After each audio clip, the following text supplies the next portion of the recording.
Hello, I'm Dr. Graham, the back pain professor.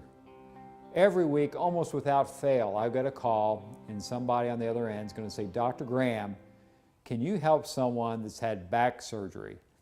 And the answer to that, the short answer is yes. And let me show you why. Let's look at, first of all, an MRI of somebody that might be heading to surgery. Let's take a look at this. So remember, we've got, here's the disc, and this one here, you can see is contained inside, the jelly's contained inside the disc. Look at that, that's pushing out, that's a bulging disc. Look at this one, whoa, that thing's sticking out like a turtle that came out of a shell. That thing is on that nerve and it's on hard. This person is going to have back pain, probably some leg pain, maybe even foot pain. And if it's on there hard enough, they might even be having loss of reflexes and muscle weakness. Now the loss of reflex and the muscle weakness, those two things could lead this person to surgery. Now, let's take another look at another one.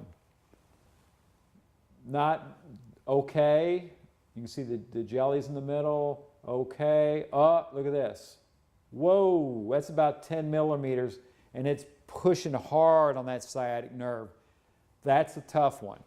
This person could probably be having the back pain. There's your leg pain again. They might be having loss of reflex, and they might be having loss of muscle strength. Again, that's a surgical case. And then one right behind it's real similar. There's your, that's clean, bulge, there it is right there. That's a tough one. That's pushing hard on that sciatic nerve. These two, all three of these could be heading to surgery. Now, let's talk about some people that have come in my office that have had back surgery. You can see on this picture here, this person's had 3 screws, or actually 6 screws in their back at 3 levels. Her name's Julia. Julia lives over in Madison, Indiana, and she drives out here for her adjustments. When she came in initially, she could barely get from the car to her office without having to sit down. Another patient I had in was Jane. Now Jane was a little different because she was operated on in both 2003 and 2005. And let's look at her x-ray, show you what I'm up against. Jane had 18 screws in her back and 4 plates. Let's take a look at Jane. There's Jane.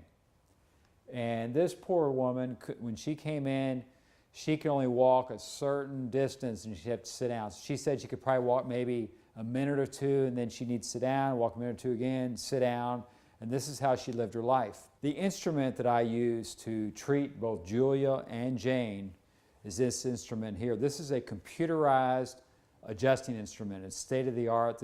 I've been using this for 2 years. And this instrument is much, much more precise than what my hands would be to use with the manual type of adjusting. It's also more gentle and it's painless. And the other thing is it's very, very safe. And the reason I say that is because it's been certified with both the Underwriters Lab and the FDA.